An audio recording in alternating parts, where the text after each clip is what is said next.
Good afternoon. How's everybody? Right, hope everyone's having a great time at NAP TechX. The thing I always enjoy as such an event is really about meeting people, catching up with old friends. I think some of you are in the hall today. Also meeting new ones, right? And it's really about those conversations that we have, right? Whether it's over lunch, along the corridor, or even over coffee, right? The exchange of mind and spirit, right? As we discuss important topics. So today I'm just kind of happy to have a panel here today to have that conversation, right? But also recognize that we are actually the closing panel for the summit, right? It's a hard one. I know you guys has gone through a long day today, yesterday, right? So my mission today is really to end all of us with a bang, right? Create some level of excitement. So the goal for my panelists here as well is to do three things, right? To make our interaction thought-provoking, fun, and engaging for everyone. So does everybody here agree that we should do that? Yeah, all right. So does my panelists agree that we should do that too? Yes. Of course. Okay. So the pressure is now on them to perform and deliver the result, right? So I'm going to, before I sort of explain sort of the flow of our panel discussion, I just want to throw something out there for all of you. It's a provocation, and the provocation is this. Are we leaving humans behind as we race towards artificial general intelligence, right? So the provocation again, are we leaving humans behind as we race towards AGI? Now for the engineers out there, it's not who are thinking about yes and no, it's not a binary questions, it's a provocation. So have that in your mind, right? Think about it as you go through our conversation and discussion, right? Think about that and say, and hopefully at the end of our conversation, you can arrive at a particular conclusion yourself, right? So the flow of the topic is going to be like this, right? I'm going to ask the panelists a bunch of questions. We're going to break down into three categories. I'm going to start with the roses. The roses meaning what the exciting thing we are thinking about AI? What's the interesting things that excite you, things that you felt there's lots of possibility? The second group of questions are the thorns. What are your fears? We all have some fears, right? We talk about human. Are we afraid that machines are taking over us? Are we afraid of Skynets happening? I'm not too sure. But what are thorns? And finally, what are the buts? Where are your insights and new opportunities? So three categories of questions. At the tail end, I'm going to take some Q&A, right? Does that make sense for everybody? Right. If yes, I'm going to go ahead with, let me look at my notes. Yeah, I'm going to go ahead with Dr. Iketani, right? So fun fact, so you didn't join us on the first day. The real fact was on Saturday night. On Saturday night, someone texted me a message, say, look, the minister is going with a speech this week, but they don't like the graphic works for some new operation concepts. So I went to Midjourney, I generated the AI artwork and sent it across, and they saw it this week, right? So I'm being a non-artist have created artwork, right? I guess for yourself is really, in what ways have AI can be leveraged to enhance human creativity and help us in our problem solving? And where do you see the intersection between human and AI? Yeah, so we all know how powerful Gen AIs are, but what we must not forget is that whether we use AI or not, we humans are the ones that are responsible for the consequence, the results of the actions taken. So the ideal interplay between humans and AI would be, we will utilize AIs to come up with, a variety of options, suggestions, ideas. But humans will make the final decision. So we remain as a decision maker. So right. I think that will be the right interplay between humans and AI. And the key here would be the explainability of AI. So we cannot be blindly accepting the proposals or ideas coming from AI, right? Whenever we decide which one to go with, we have to look into why the AI is suggesting these options, why this option is better than the others. If they're suggesting giving us some information, we have to track down, all the way down to the source of information to check whether the information is correct or wrong. Is it coming from one single isolated source of information, or is it coming from multiple sources? So I think this kind of explainable AI would be very critical. Right. So go back to an earlier point about human making that decision. Is it that the same thing about me getting to my bosses to make a decision? I just want them to sort of rubber stamp my decision? Or what level of decision making do you expect human to make then? Well, so I think there can be a variety of decision making, but right. Let's say, for law enforcement use cases, right? AI can suggest some suspects, right? Yeah. But before we take further action, we have to verify that, right? Right. So that's some kind of decision making. Thanks for that. I think we'll come back and have a deeper conversation with the rest of panelists about what does this whole concept of human in the loop means. I have lots of questions around that space, right? Does a machine just need me to check the box like an Uber driver just to drive the car, or there's much more meaning to that? We're going to come back to that particular conversation. So the interesting thing is I realized James and me, we came from the same OG background, right? We both trained as Solaris system administrator and Oracle Well, it was developer. A long time ago, though. Yeah, so we're going to bore everyone to death about Solaris and Oracle databases, right? Pardon the folks from Oracle. Hope you're not here in the panel or in this hall. I think recently Jensen Huang from NVIDIA sort of alluded to the fact that we don't need programmers anymore. The future of programming is human language. What's your thoughts on that? Are programmers like ourselves are being replaced? Yeah. Good afternoon, everyone. Before I answer that, let me explain what I actually do at DXE, because I think it's important to frame the response. So I head up the product and innovation organization as part of our strategic business unit. And as it relates to Gen AI, I lead the development and advancement of a product we call Platform X, which is our Gen AI-enabled platform that delivers digital services to over 500 clients.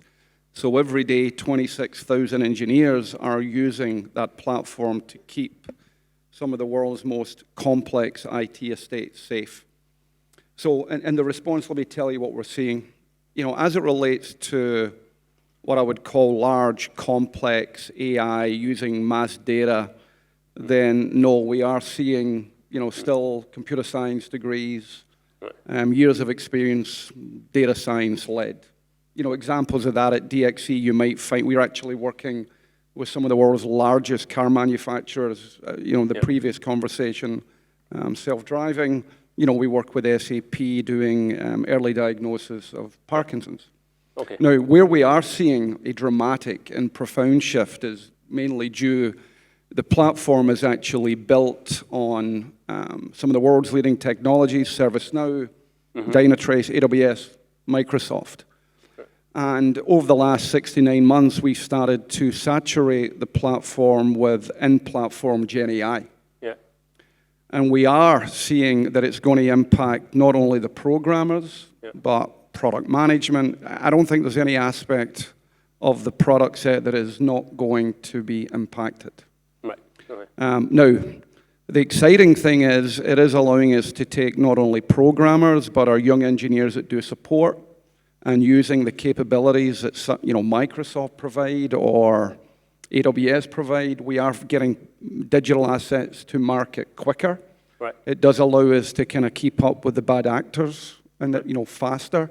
Okay. You can argue computer science, not computer science. Personally, I think domain expertise is critical. I think these engineers need to understand that our responsibility at DXE is to keep our client estate safe and secure.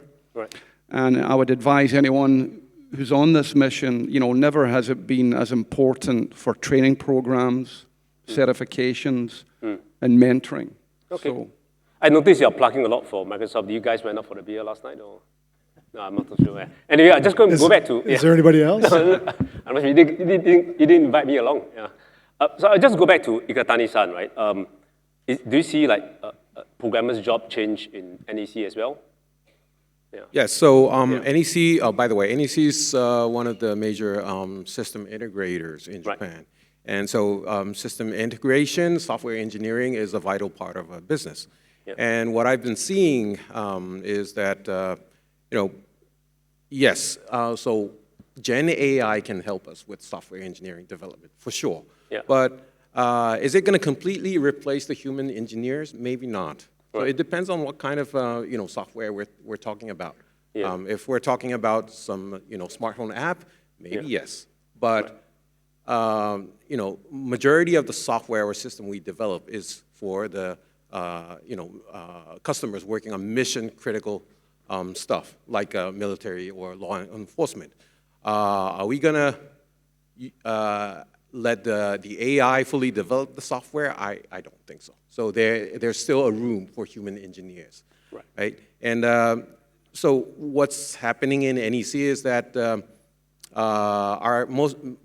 many of our customers are using a decades-old system, which we delivered 10 or 20 years ago, using a legacy code like COBOL, right? And now, the younger engineers today, they don't use COBOL. They don't understand. So we can no longer maintain the system. That's a big problem happening in Japan. Right. So what we're doing is the modernization of those legacy systems. And here, what I mean by modernization is not simply converting the legacy code into the new code, line by line. No, that's not what I'm talking about. What we have to do is to redesign the entire system architecture so that the system gets maintainable and expandable for 10 or 20 years in the future. Yeah.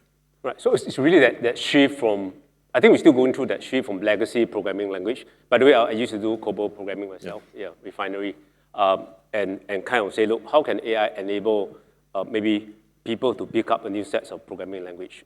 So that's interesting. We're going to come back to that a bit later. I want to maybe jump on to Prof. Zhu. So I read some article about CSIRO. I kind of skip the routine, right, if you don't mind. So I read some article from CSIRO. You guys mentioned about collaborative intelligence, about pulling together social scientists, human factor researchers, and technologies together. I thought that's a very interesting mix, kind of like the mix we have in the panel today. What do you guys learn from that initiative? Right. So you probably have to understand the context of CSIRO. CSIRO is Australia's national science agency. So we have 6,000 scientists working in agriculture, energy, of course AI as well. Yeah. So one key thing is we want to leverage AI. One is for our own job. How can we are building an AI co-pilot to help human scientists to do better collaboratively, so collaborative intelligence. Of course, also helping our customers, clients, and government agencies to do that. So this multidisciplinary approach definitely let us learn a lot. So first, you have to realize AI quite powerful. We always say a job is composed of a lot of tasks. And for some tasks, AI can do pretty well, fully automating it, doing better. Some are doing very well at 99% of that. And you need human to help with that 1%. And there are also ones that really you need true collaborative intelligence, finding out what is human good at, what is human not good at. What is surprising is often people feel, well, the things fully automated must be the boring stuff. Not necessarily so. There can be things that are very meaningful as a human to do and now being fully automated. There could be the ones that are very boring for you to do, but you still have to do it being that 1%. Right. So the goal in our collaborative intelligence is not to just improve the intelligence, efficiency, accuracy, profit. Right. It's about creating that meaningful work for human. And sometimes not taking human as we call it the liability sponge. You stick a human in the loop. The human is the poor one to click the button or labeling something the AI is not very good at, but really they hate that. So not making human a liability sponge is very important. Yeah. The other thing is often we say AI can augment human. So you have a low-skilled junior staff. With AI, it can outperform the expert. Isn't that wonderful? Maybe we say we don't need an expensive expert anymore, the low skill. But the important thing is the human skills are not being uplifted. What happens is now you commoditize the skills. Right. So all the junior staff, they're performing this boring work. In addition, adding AI, they're performing something appears to be expert, but their own skills are not uplifted. Right. They are being commoditized. When a skill is being commoditized, it could be put onto a platform to be traded. Right. So your salary, your cost will be suppressed further. And even more scary, the final step is, as this low-skilled worker working with AI for hundreds of millions of hours, AI will learn and eventually fully replace that. So we're trying to avoid that in our work. Okay, so you're going to walk into the scary part. So we're going to, I want to kind of stick in the happy space of roses. I thought it was a very happy one already. I haven't talked about the scary part yet. Yeah, not yet. Oh, no, okay. So I'll go back to Tamsin. I think I kind of like Prof. Zhu's point about creating meaningful work for human. I think that's why we're on this panel. Maybe the question for you, you're a design thinking practitioner or design practitioner. And how do you see AI? You're kind of the different non-engineering-ish person on this panel. How can we use AI for human-centric design? Yeah.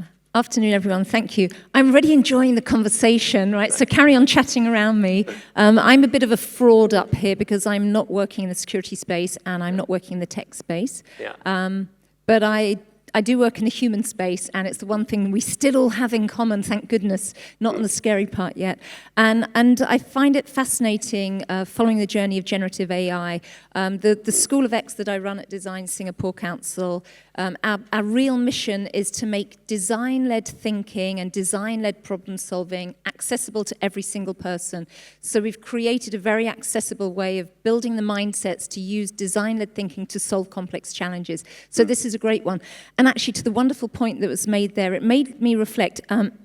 Hard to tell, I know, but I'm old, right? Yeah. When I did my first degree, we had no Google. That's how old I am. Right. So when I know, imagine doing a degree and having to actually go to a library with real hard copy books. And I'm from London, so I used to go to the Science Reference Library in Holborn, and I would spend days upon days looking up precise references, reading every part of the script, drawing out handwriting notes so I could self-analyze data and understand something, present a coherent perspective. And what my son does now goes ChatGPT. Yeah, exactly. And he doesn't have that journey of being able to sense make, do I trust this? And it came to the earlier point. What is that source of truth? So because I'm so old, I may as well say it for anyone else does. Yeah. Because I'm so old, I don't trust the content so much. I still want to dig in and say, okay, you have run around and given me a synthesis of what you found. Yeah. Now I want to dig into that and make sense of it. So the Gen AI is getting stronger and stronger.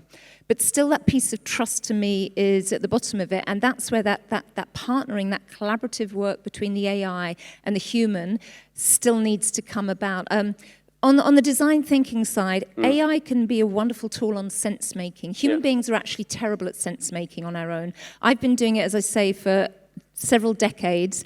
I start to see patterns in data quite quickly, in qualitative data. Right. If I chat to people, I'm not just chatting to them. I'm not doing transactional surveys. I'm observing. I'm observing body language. I'm observing individuals. I'm looking around the room right now I'm looking at how we're interacting. And all of this subconsciously is coming in. I'm listening to what people are saying. I'm listening to the conversations. I'm hearing patterns and I'm connecting them.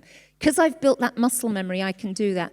ChatGPT, brilliant. It can start to help me with this job. And for when I'm training people, it helps people take these different sources of data and connect the dots to find something new, but it's not there yet. Right. It's still actually designed on a transactional basis. I give a written prompt generally. I give you a prompt, you give me data. I correct the prompt, you give me more data. It's still transactional. What we're looking for is when we really start connecting the dots with multiple, and I know it's starting to happen, multiple sources. So we're bringing in some of that observational data, which we have from different analytic sources, and really bringing that to a more accessible level. There's one angle. The other part for design thinking is prototyping. Generative AI, wow, what a treat. Instead of me having to do a dreadful sketch on a piece of paper to storyboard something, I can actually do it on Midjourney or whatever. There are so many options. Yes. Yeah. We've got a design firm in Singapore called Stuck. They've launched a hypersketch, which says no verbal prompts. We just need you now to start drawing something, and the AI will start to guess what you're trying to draw. And you might then click on a button and say, yeah, actually, this is a vehicle. And it's starting to generate multiple images around your little crude sketches.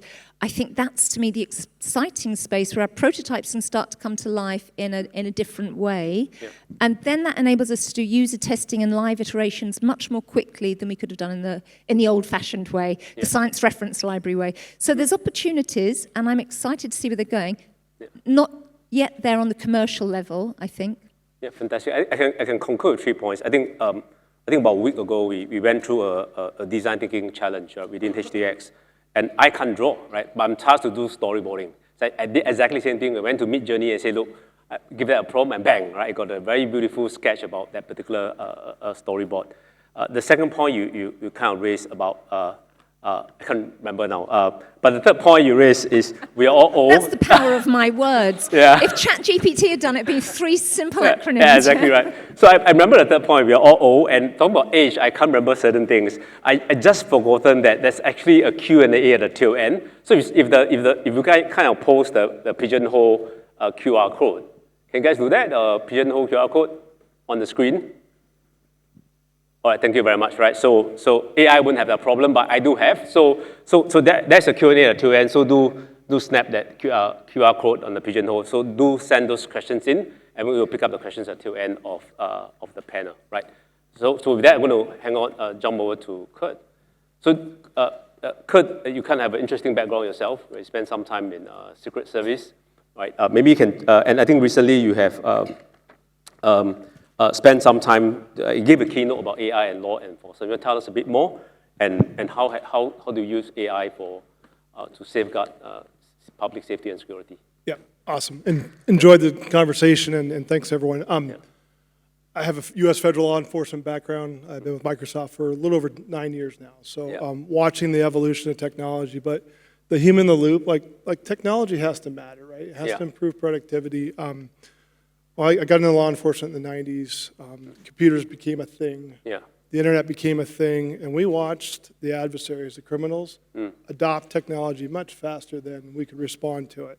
Yeah. And so I think about the complexity of homeland security, of investigations, when network intrusions became a thing, and the task forces I led, our adversaries, they're overseas.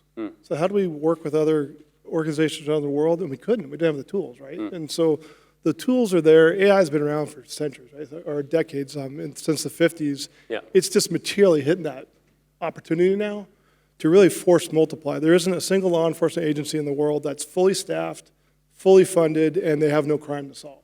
Right. Everyone is so overwhelmed with the volume of work.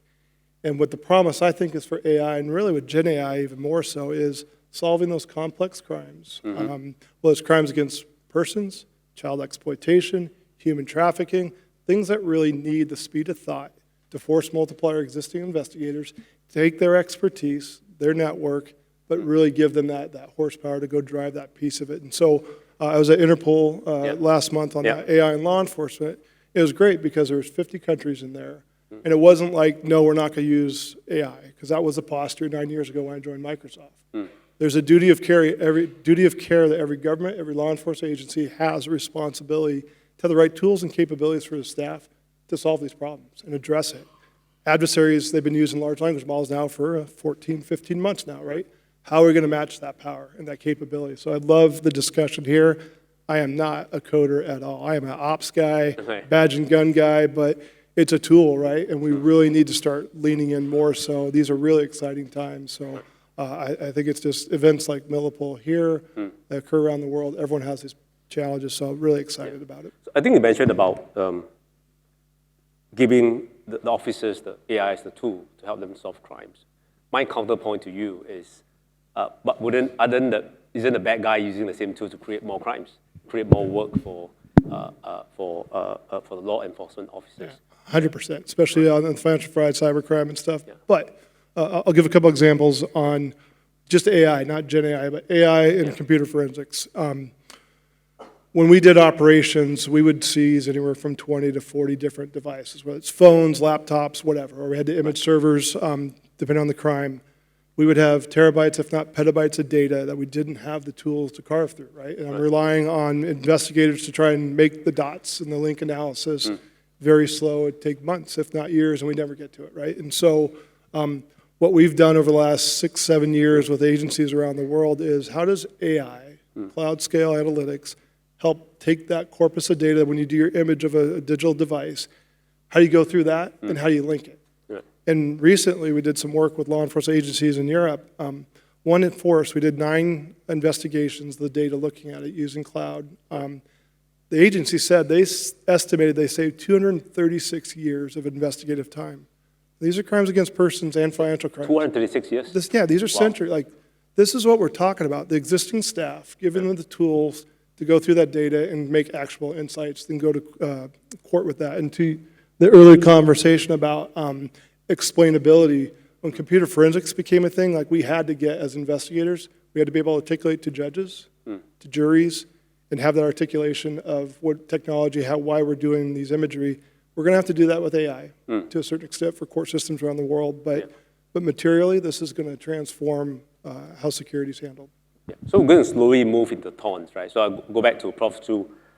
You've been traveling the world. I've seen you. So you came from Malaysia. I think earlier on you were somewhere else in the world. I assume you're going to UK and probably Portugal after this. I recently gave a keynote about AI transmission, a clash with human experts. And you kind of create this tension about, at one point, AI can uplift the human, and yet can commoditize the experts, right? Tell us a bit more and say, what should we worry about? Yeah, I've got another provocative ones here. Yeah. So that's one of my provocative talks. It's a clash between human expertise and AI expertise. Yeah. I think this new wave of AI, obviously, in the past, expert has a way of doing things. A lot of time, rule-based AI and others, you are codifying that expertise. Or even what AI have learned, the human fully understand it. It's along the lines of human expertise. Yeah. But new generation of black box AI, they could come in and figuring out a new way of doing things very well, and does not basically align or in any way similar to the human experts doing it. Right. So they are invalidating the human expert. So what the human expert will do. Yeah. So of course we see a lot of resistance from a human expert to say, that's not trustworthy because we don't trust, we don't understand it, or maybe there are corner cases it doesn't cover. Yeah. Very valid points. But there is a new form of intelligent expertise. We need to take, make it, utilize it responsibly without pushing them away. Yeah. So, but imagine, we can set objectives for AI. Right. We can enforce values of AI. We can try to understand what AI is doing, make it more explainable. If you describe these kind of 3 things, it's like what leaders do. Imagine you are a leader, you have some expert in your team. You don't say, I don't understand everything the expert says, so I'm mistrusting the expert. I have to become, to know it all, to do stuff. Can you just trust that? Yeah, pause you there for a while. Are you saying that, in case I get it wrong, there could be different kind of experts now? There's a way for human to arrive at the expertise and say, that's been our path. And for whatever reason, because of machine learning, neural network, AI took a different path to arrive at it's different expertise. paths. But eventually human needs to understand that. So we need to make the AI intelligence expertise understandable to human. So we need to discover that. We need to make it more explainable. But on the other hand, the expertise coming from objective setting, enforcing values, and leveraging those kind of new form of expertise definitely is what human is good at. You should not say, I'm a leader, I must, here's the expert did something. I have to repeat everything the expert have done so I can trust the expert. You don't do that. You trust your team members to do that. And you have tested your team members. You have put them into difficult positions. We could treat AI just like an expert in your team. But I don't go out for beer with AI, but I did it with my team, So I thought there's, sometimes I'll trust with of experts and human because there's a human connection. We trust someone because there was a human connection. There's like a reputation of Kirk, a reputation of self, and everybody else on the panel say, look, we trust you to bring you on the panel, right? I think the challenge for us is AI is something, it's a thing that I can't grasp, I can't have a connection with. How do you help us overcome that? So that's why understandability, trust comes from, often after people using AI for a couple of weeks, they're starting to trusting them, and sometimes, unfortunately, over-trusting them. That's the bad thing. So interacting, using them, leveraging them, subject them to testing and evaluation is one way to get more trust and understandability. And eventually, just giving you an example on the extreme case, when AI beats human on chess and Go, people were saying, nobody would ever play chess and Go anymore because, what's the point? There's AI you can never beat. But at this moment of time, in the history of chess and Go, as people will know, the number of people playing it at a historical high, the level of human expertise at this moment, although they cannot beat AI at a historical high, the number of grandmasters at a historical high. Right. And people every day learn from AI and upskill their expertise. Of course, this is a game, so I'm not suggesting all human jobs are becoming that eventually, but there are certain things, maybe programming being one. I'm not attached to a particular one, and becoming a human pastime of competing and learning from AI. But there are other very important ones, and new jobs being created, new expertise being required and done by human. So we just need to navigate that. That's really interesting. I want to go back to Dr. Iketani, right? Just hearing from Prof. 2.0, I'm not sure how good the sound on your end, but from experience, how as an organization strategize, right? And say, what is synergy with AI, and what does AI substitute for you? How do you think about it? And given I recognize that you just got a new job with a Gen AI Center with NEC, how do you think about it? So synergy meaning what? Synergy between what? Sorry? Yeah, so the question for you is, how do you think organization can strategically leverage on AI to foster synergy rather than substitution? Yeah. So before I have this new role of the head of Gen AI, I have been working on AI-based solution for more than 10 years. And actually, I spent 2 years here in Singapore working with the local customers, including MHA. And so what I can tell from my experience is that the common reaction we get whenever we pitch AI solution is, we don't believe in AI. Humans can do better than that. And some people, not MHA, by the way, some people even say that, are you here to kill our jobs? Right? So those are the common reactions. And what I learned from these experiences is that, one of the first biggest challenges we face is to win the trust on AI from our customers, especially human experts. And the common mistakes I used to make was, whenever we showed the first result with AI, we try to show results which the human experts haven't seen before. So we try to overwhelm those people by showing something they don't know. But that never worked. What worked was, for the 90% of the results, we show something they already know. So nothing new. But keep the other 10% for something new. That's the wow factor. And hitting this right balance of 90 to 10, or maybe 80 to 20, depending on how forward-looking the customers are. I think striking this right balance is very important, crucial in winning the trust from our customers. So that's something I learned the hard way.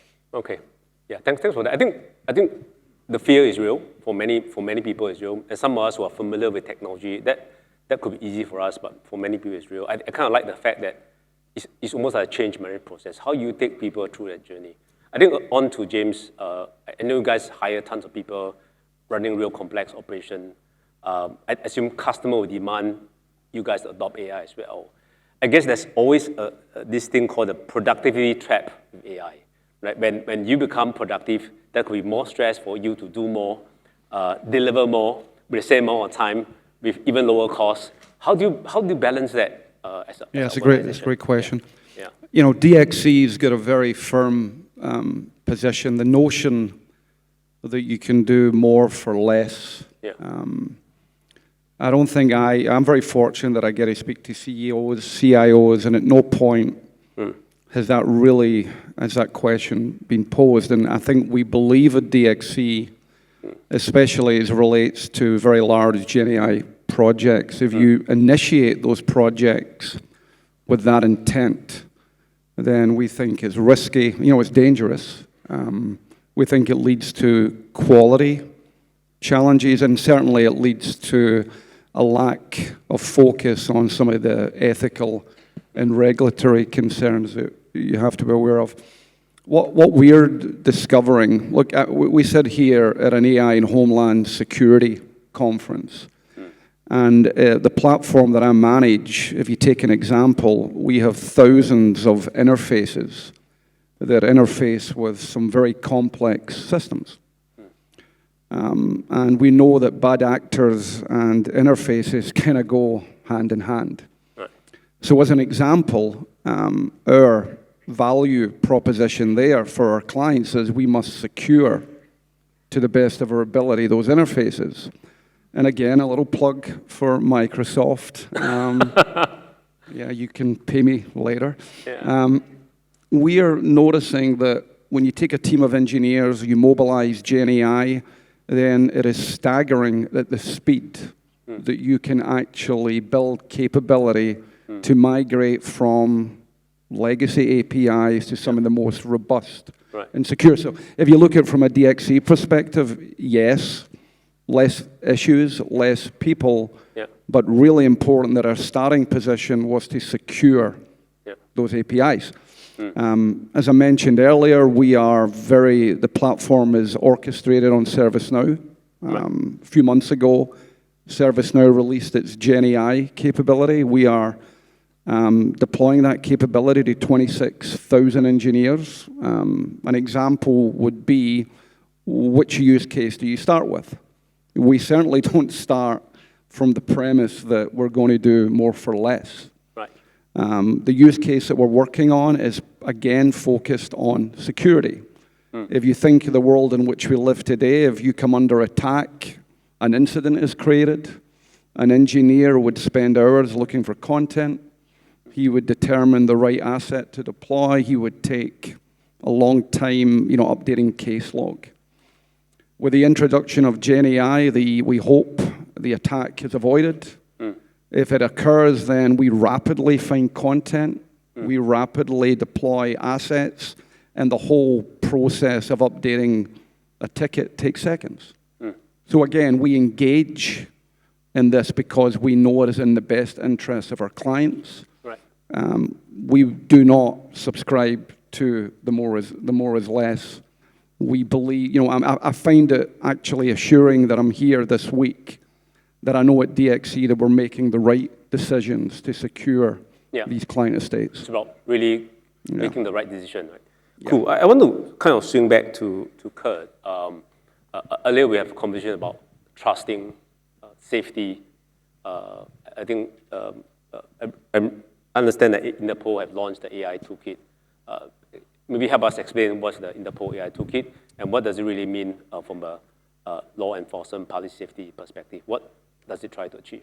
Yeah. And I was really impressed with Interpol, then the UN UNICRI group on just creating that toolkit of where do you get started, right? AI is this thing, it's talked about in the media and the news, but you all know for law enforcement, right, we have sensitive information, high side, low side, we need air-gapped capabilities. So what is that now? How do we navigate that complexity, right? But the answer can't be, well, we're just not going to do it, right?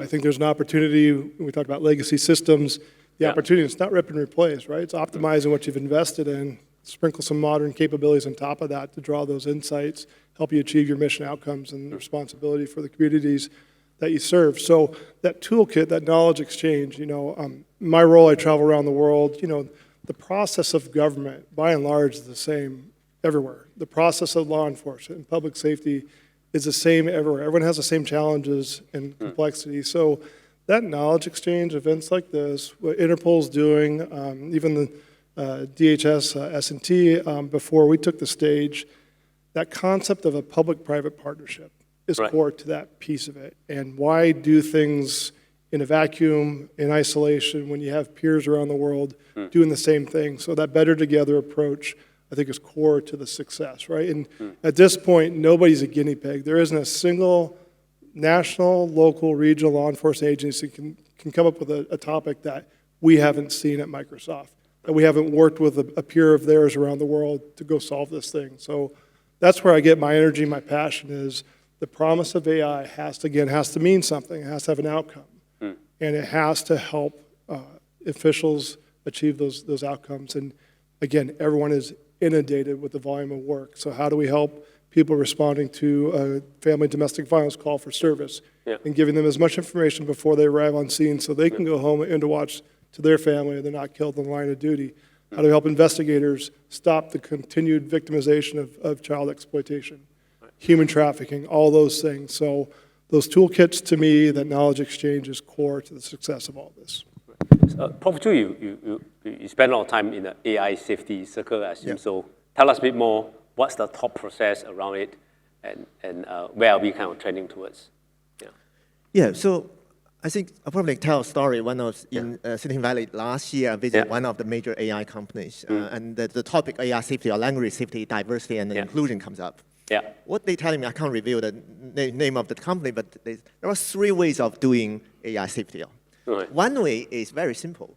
You have a AI model chatbot, you add some kind of system prompts to it, meaning everything you type into the chatbot, another sentence will be attached to it. That sentence says, be very diverse and inclusive, generate images from all the different ethnicity. That sentence is attached to everything, but you don't know what that sentence is. Right. And because of the instruction following chatbot will respect system prompts always, so most of the time they will generate something very inclusive and diverse. They say, we are not going to do that. The reason being is that sentence will be accused of censorship. That could potentially, why you add that sentence? Why doing that? But some of other companies are doing that. Right. The second approach, which I think many of them have taken on, is to train the model itself, embedding the diversity, inclusiveness, the safety inside the model in the billions of weights, billions number of weights. And there's nobody can point to a weight to say that's a racist weight. It's all in there to some degree, and there's nothing in there. So that sounds like obfuscation to me. Exactly. Yeah, so right. And then people ask whose value? What sort of value we have embedded into these billions of parameters, and nobody can tell where it is and what it is. Yeah. So that's the second approach. But unfortunately, some companies are taking that approach. Right. The third approach is even simpler. Just enable you to make a choice. They will say, our language models are not biased. They are holding the humanity's views, the good, the bad, the ugly, the horrible, from left to right, everything. Yeah. You have to choose what views you like. There's no default view.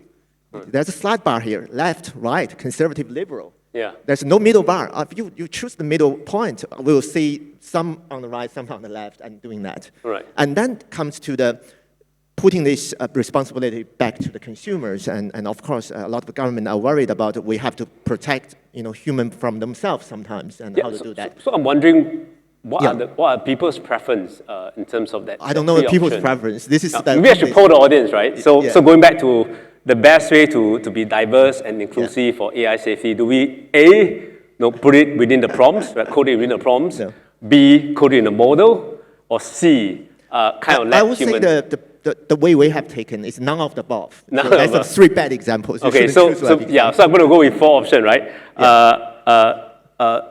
So the third one is really let human decide, and the 4th one is none above. Yeah, of course. To give you an example, like what the US have been doing in the census data. When you release some census data, there is a trade-off between privacy, data utility, and fairness. Right. You have to choose. Then there is a human-centered committee to say, for this particular use case, we think we can sacrifice this level of privacy. Privacy was never 100% guaranteed, or sacrifice this kind of utility. So you have a very explicit choice, a transparent choice, set by a stakeholder group, not a single company. Then the technology, what as a scientist, we invent science to enforce that trade-off explicitly made by human, then it's being trickled down into the system. For this particular use case, we'll do that. Right. I think that needs to be done transparently, have technology enforcement, but also there is a lot of system-level things. Shouldn't be everything in the model, because the model is inscrutable in some cases. So the system-level safeguards, context-specific safeguards decided by your organization should be there. So those are, I think, the promising side of AI safety research. Yeah. Amazing. I'm not sure the rest of the panelists have some thoughts about A, B, C, D options, and what do you think? So do feel free to chime in and ask the questions. If not, I'm going to pose, Tamsin, my next question. I think there's lots of conversation, at least in the tech space, about technical controls with regards to AI safety and responsible AI. Maybe from your perspective, right?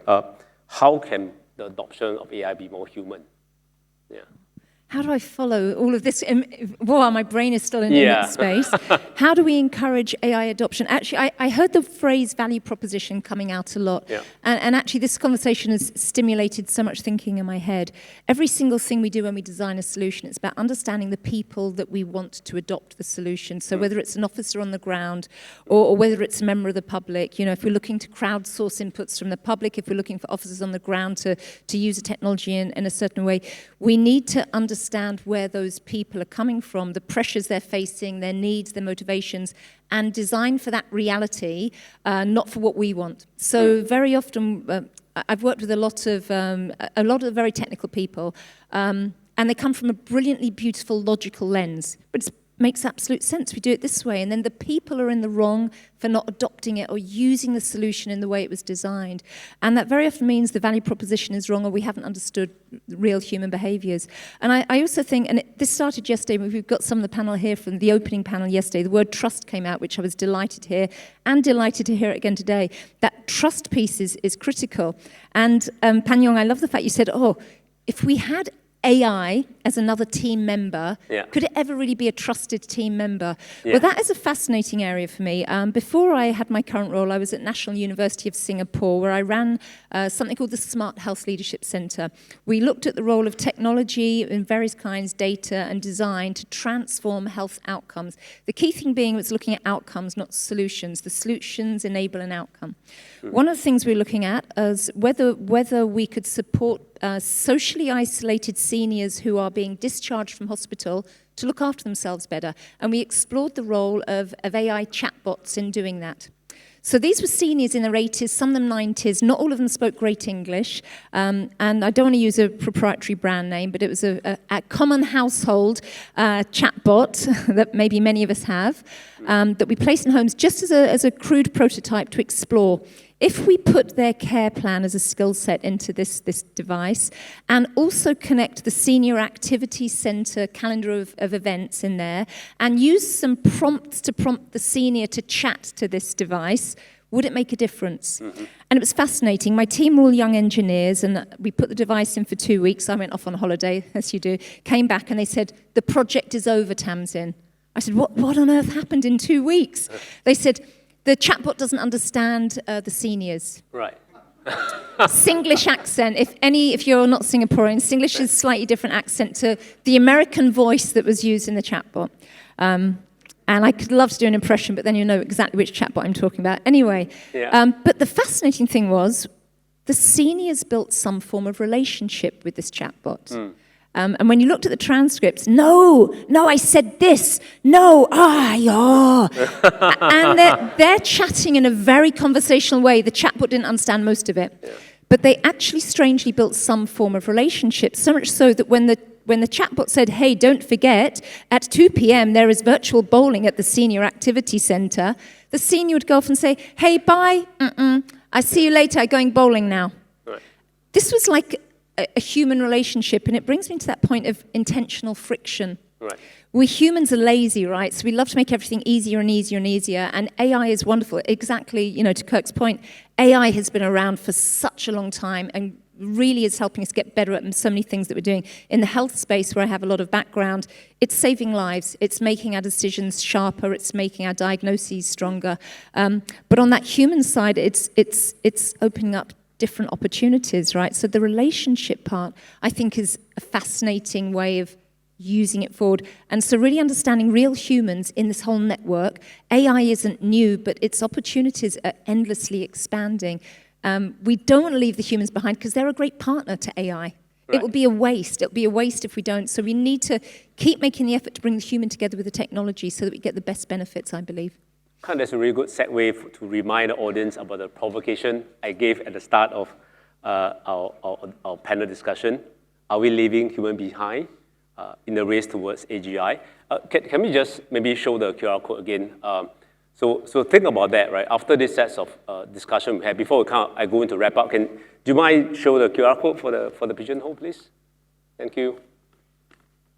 Right, so you have questions, please scan the QR code, post us some questions as you think through those essential topics, right? I'm going slowly move towards wrap up. We have about 10 more minutes left. I'll come to a conclusion and wrap up. And maybe I want to, for all my panels here today, kind of reframe that original questions, right?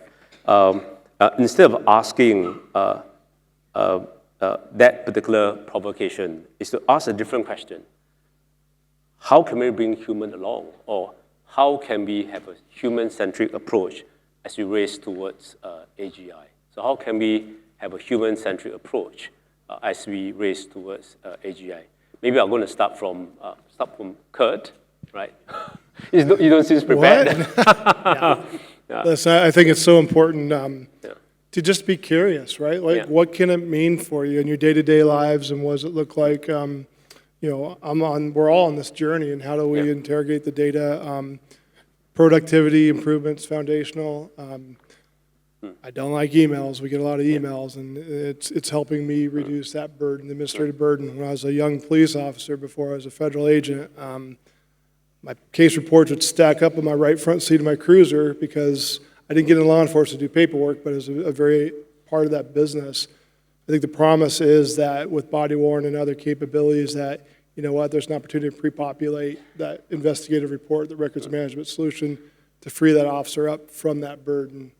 And then they're just attesting to it, right? You still that human in the loop, still looking at it, but I'm not having to type it and retype it and all those things. And so I think there's that willingness and that openness. And I was guilty before I joined Microsoft of I didn't trust technology. I certainly didn't want to work with the private sector. But the task forces I ran and led, they're a core part of that discussion. Right. And the volume of content and knowledge management that exists across just government by default, the opportunities are amazing. And just leaning in, understanding the perils, the responsibility, the bound. You can't be out in the wild. This is behind your firewall. This is your data. You're not having it make up answers, but that's the investigations, that's the interrogation and conversations you're working internally to address. So I think these are awesome times, for sure. Right.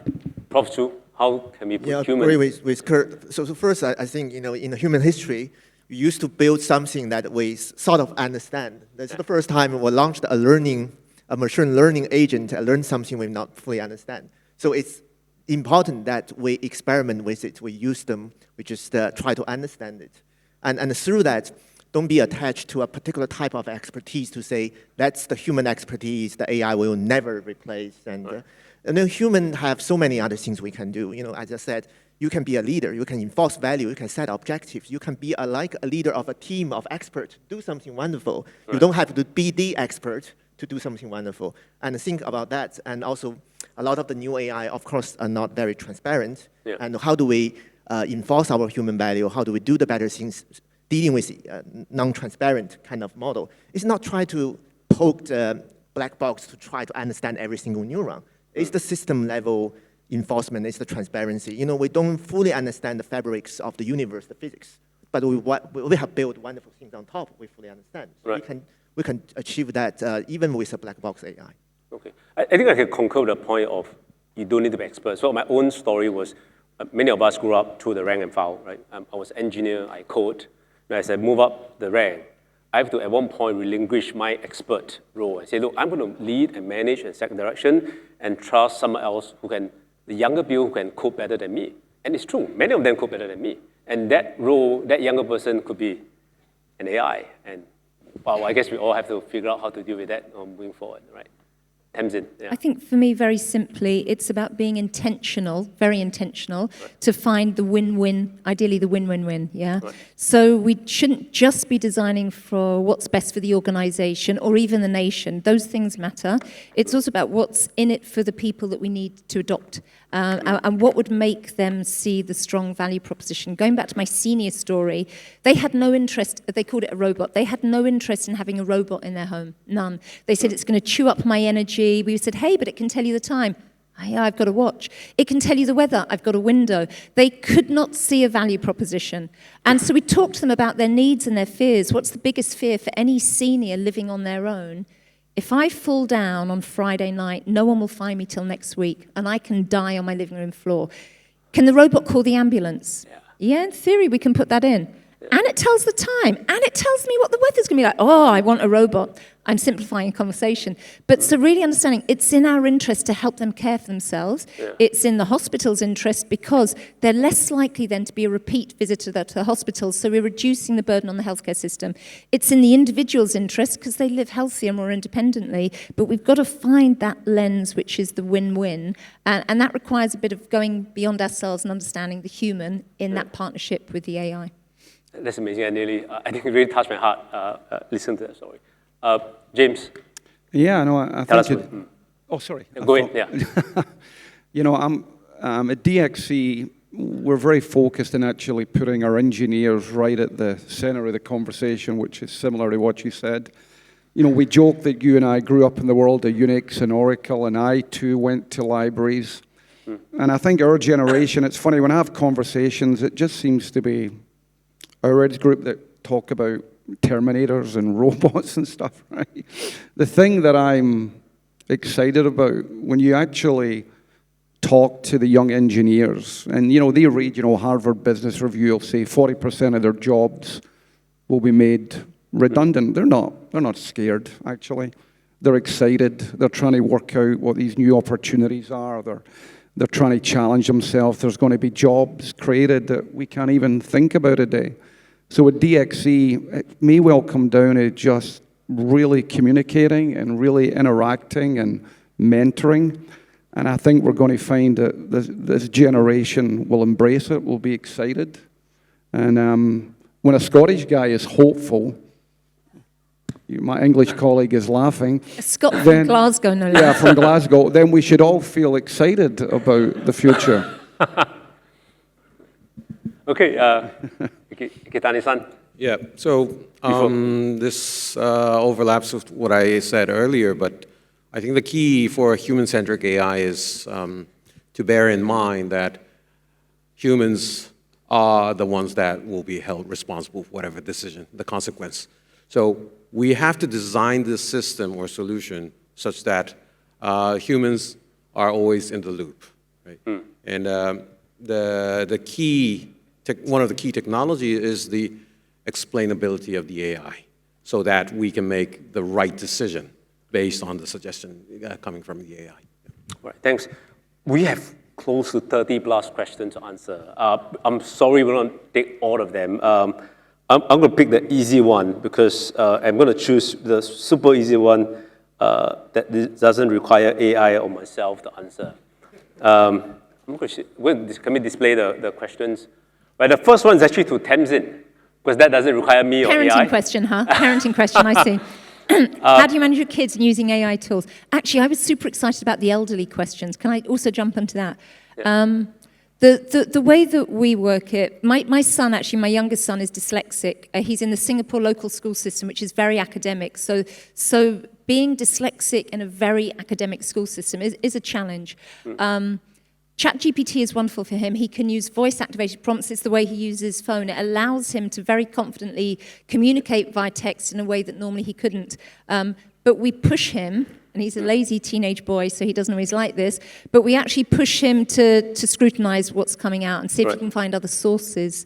And so for the children, it's very intuitive. For the seniors, though, also intuitive. My mum used to use, for example, augmented reality every day to stave off cognitive decline, to remain, mentally agile, to be physically active and really keep in good health. It was Pokemon Go, right? It wasn't designed for health benefits, but for my mum, she required no training in it. She used that all the time. So I think it's about intuitive design that is, again, intentional and is designed towards outcomes, not a transactional output. I will give you the aging population question. I kind of like the intuitive design piece, right? I think that is a broad question about the current interface we have with ChatGPT. I don't think that's the final form. I think there's a much better form of UI design. But do you want to pick up the questions on, in the face of aging population, taking away routine jobs, what can elderly do so that they're not left behind?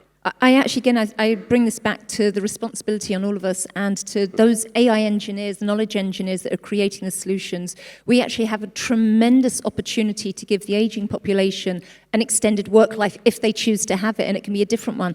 I'm looking forward to living to 120. I say this frequently. I've got a way to go. I'm not halfway there yet before you. I can't wait to see what my next careers, plural, will be. And AI is part of what will enable that, but then we need to stop assuming that all the jobs need to be done by young people. Research increasingly shows us the best entrepreneurs are actually in their 50s. Oh, we there you then go. bring hope for me, Yeah, me everyone too, else yeah. in the room. And so I think that's an angle. There's an opportunity rather than a fear, I think. Kirk? I was just going to say on that, I think we need to define elderly first, but I mean, you think about your mid-career and your late career, Yeah. that wealth of knowledge, because Yeah. prompt engineering is the new kind of capability, right? And slowing them down and the value they can do in the prompt engineering, Yeah. they're going to have opportunities galore on that piece of it. And the next generation, I have one teenager and one young adult, but Yeah. they're so quick to make rush assessments and slowing down in the prompt engineering. So there's a whole new industry popping up from all this capability. So I think it's actually pretty exciting times there too. We're running short of time. I'm going to pick one last question. Last two questions, right? This question is, what's next after Gen AI? Anybody care to pick up that challenge? Quantum. What's next after Gen AI? Real hard one. Anybody care to give it a go? Do not go to the dystopian future we talked about earlier. Yeah. I mean, Prof. Chu, you want to give it a go? What's next after Gen AI? Yeah, I can't see into the future, to be honest, but I think what's in the science field, we feel AI or Gen AI powered agent or AI starting to interact with the environment. After all, at the moment, most of them is still in the text box, but they are starting to use tools, enterprise tools connecting to other systems and interacting with the environment more and more through robotics. And those agent-based systems, the safety, the responsibility, the human-centeredness in there needs to be very important. Right. Cool. Thanks for the answer.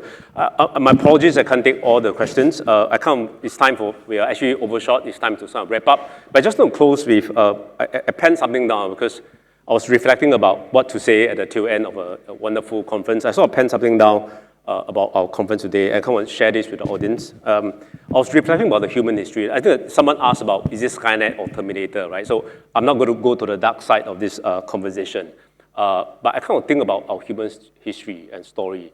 Our story is a story of continuous innovation, right? We as humans, we harness fire, we created tools, we abandoned agriculture, right? We even evolved our languages, right? And created the multifold of industrial revolution that we generated. We are today at this particular juncture, we say AI has been a long time, right? Agree. But I think we are really, some say, at the first shift for AI, a pivotal point where AI can't shift. I want to kind of land everybody to think about this point, right? And another provocation for us to close. Will AI be the last, I kind of connect to the last question we have. Will AI be this last great human innovation? And after which, we're just going downstream, right? And say, no, the machine's going to take over us. Or there's a much brighter future, the future where AI is the foundation for us to create even greater human innovation, to create a sustainable planet, right? To conquer space, create new materials, and cure diseases. So it's something for all of us to kind of think about what's the future looks like, and all of us has the role to sort of craft this future today. And I hope today's panel will give us a sense and sort of challenge all of us to think about what does a human-centric innovation or AI looks like for all of us in the future. With that, I just want to thank my entire panelists. Let's give them a round of applause. Right.